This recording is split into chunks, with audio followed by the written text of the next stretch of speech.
Pour effectuer une pesée, il faut d'abord choisir la balance appropriée. Le choix dépend de la précision que l'on doit apporter à la pesée.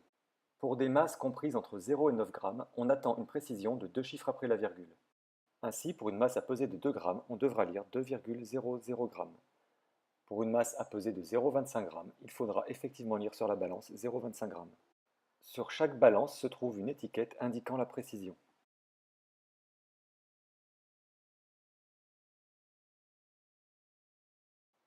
Pour des masses comprises entre 10 et 99 grammes, la précision sera de 1 chiffre après la virgule. Par exemple, si l'on doit peser 12 grammes, la balance devra indiquer 12,0 g. Si l'on doit en revanche peser 40,25 grammes, il suffira que la balance indique 40,2 grammes.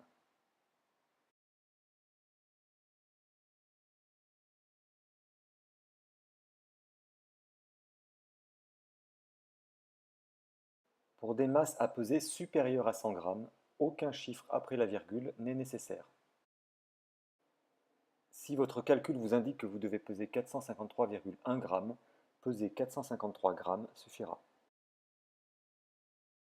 Pour des masses inférieures à 1 g, on utilisera une balance de précision pouvant donner des masses avec une précision jusqu'au dixième de milligramme, soit 4 chiffres après la virgule en grammes. Le choix de la balance dépend également de la masse maximum que celle-ci peut supporter. Celle-ci est indiquée sur le côté de la balance et correspond à la masse à ne pas dépasser, récipient compris. Avant toute utilisation de la balance, il convient de l'équilibrer, c'est-à-dire de vérifier que celle-ci est bien dans une position horizontale. L'équilibrage se fait lorsque la balance est éteinte grâce à un niveau à bulles présent en façade sur la balance. Ce réglage passe par une manipulation de la hauteur des pieds de la balance. Le principe de la tare va nous permettre de lire sans erreur la masse exacte du produit à peser. On attend que la balance affiche 0 au démarrage. Cet affichage peut prendre un certain temps lorsque la balance vient d'être allumée.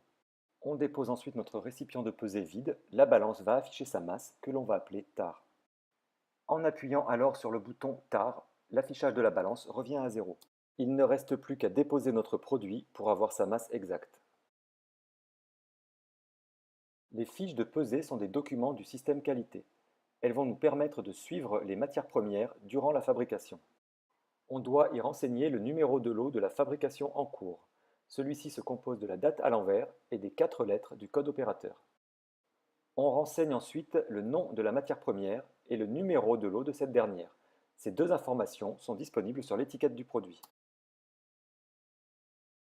Le numéro de la balance utilisée est disponible sur une étiquette apposée sur le côté de la balance. L'opérateur doit ensuite valider qu'il a bien vérifié le vide de ligne sur la balance ainsi que son équilibrage avant de l'utiliser.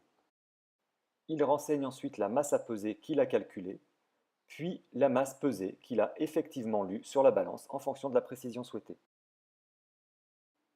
Cette fiche de pesée doit rester à proximité de la matière première en permanence. En fin de fabrication, les fiches de pesée sont archivées dans le dossier de lot.